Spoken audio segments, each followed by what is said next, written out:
Hello guys, welcome to my channel. Guys like, share, comment and subscribe. जंगल की दुनिया में हर जानवर की अपनी एक कहानी होती है।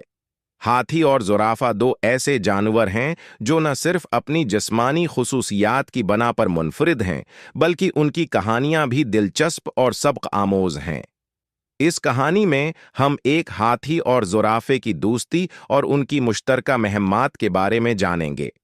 हाथी और ज़राफ़े की पहली मुलाकात एक घने जंगल में। हाथी, जिसका नाम गाजराज था, और ज़राफ़ा, जिसका नाम लंबू था, रहते थे। गाजराज एक बड़ा और मजबूत हाथी था जो जंगल के दूसरे जानवरों की मदद करता था। लंबू एक लंबी गर्दन वाला ज़राफ़ा था जो दरख्तों के ऊंचे पत्तों तक पहुंच सकता था। एक दिन गाजराज पानी की तलाश में जंगल के एक हिस्से में गया जहां वो पहले कभी नहीं गया था। वो एक खूबसूरत झील के पास पहुंचा और वहां लंबू को देखा। लंबू अपने लंबी गर्दन के साथ दरख्त के ऊंचे पत्तों को खा रहा था। हेलो, मैं गाजराज हूं, हाथी ने मुस्कुराकर कहा। लंबू ने नीचे देखा और मुस्कुराते हुए जवाब दिया, हेलो, मैं लंबू हूं, क्या तुम भी इस झील का पानी पीने आए हो? गाजराज ने हां में सर हिलाया और दोनों ने झील के किनारे बैठकर बातें शुरू कर दीं। जल्द ही वो अच्छे दोस्त बन गए। गाजराज और लंबू की दोस्ती दिन बदन मजबूत होती गई। वो उकठे घूमते, खीलते और जंगल की सैर करते। गाजराज अपनी मजबूती और हिकमत से लंबू की मदद करता, जबकि लंबू अपनी लंबी गर्दन की मदद से गाजराज को ऊंचे दरख्तों से फल और पत्ते तोड़कर देता। एक दिन जब वो दोनों जंगल में घूम रहे थे तो उन्होंने देखा कि एक शेर एक छोटे खरगोश को पकड़ने की कोशिश कर रहा है। गाजराज ने फौरन अपनी ताकत का मजाहिरा किया और शेर को डराकर भगा दिया।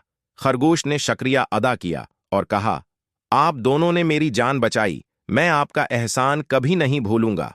एक दिन जंगल में एक बड़ा मसला पैदा हो गया। एक जबरदस्त तूफान आया और बहुत से दरख्त गिर गए, जिसकी वजह से जानवरों को खाने और रहने के लिए मुश्किलात का सामना करना पड़ा। गाजराज और लंबू ने फैसला किया कि वो जंगल के दूसरे हिस्से में जाकर देखेंगे कि वहां हालात कैसे हैं। उन्होंने सफर का आगाज किया और रास्ते में मुख्तलिफ मुश्किलात का सामना किया। कभी उन्हें गहरे पानी को पार करना पड़ा तो कभी ऊंचे पहाड़ों को उबूर करना पड़ा, लेकिन उन्होंने हिम्मत नहीं हारी और एक दूसरे की मदद से आगे बढ़ते रहे।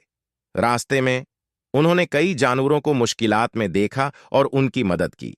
एक बार उन्होंने एक जख्मी हिरण को पाया जिसे दरख्त की शाख से चोट लगी थी। गाजराज ने अपनी स्वांड से शाख को उठाकर हिरण को आजाद किया और लंबू ने अपनी गर्दन से उसे सहारा दिया। जब गाजराज और लंबू दूसरे हिस्से में पहुंचे तो उन्होंने देखा कि वहां के हालात भी कुछ खास नहीं थे। बहुत से दरख्त गिर गए थे और जानवरों को खुराक की कमी थी। उन्होंने फैसला किया कि वो वापस जाकर अपने जंगल में मौजूद जानवरों को भी इस मुश्किल वक्त में मदद फराहम करेंगे। वापसी के सफर में उन्होंने एक बड़ा मंसूबा बनाया। उन्होंने जंगल के मुख्तलिफ हिस्सों में फलों और पत्तियों को जमा किया और उन्हें एक मखसूस जगह पर जखीरा किया। फिर उन्होंने दूसरे जानवरों को बताया कि वो इस जखीरा से खाना ले सकते हैं। इस दौरान गाजराज और लंबू ने जंगल के दूसरे जानवरों को भी मिलकर काम करने की तरगीब दी। उन्होंने सबको बताया कि अगर हम सब मिलकर काम करेंगे तो हम किसी भी मुश्किल का सामना कर सकते हैं। गाजराज और लंबू की मुश्तरका कोशिशों की बदौलत जंगल के हालात बेहतर होने लगे। जानवरों ने मिलकर काम करना सीखा और एक दूसरे की मदद करने लगे। गाजराज और लंबू की दोस्ती एक मिसाल बन गई और जंगल के दूसरे जानवर भी उनकी तरह मिलजुल कर रहने लगे। एक दिन जंगल के बादशाह शेर ने एक बड़ी महफिल का इनेकाद किया। इस महफिल में तमाम जानवरों को दावत दी गई।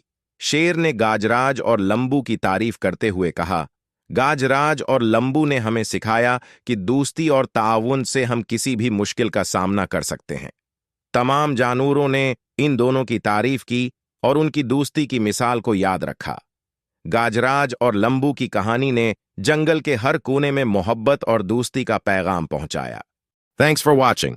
Guys like, share, comment and subscribe.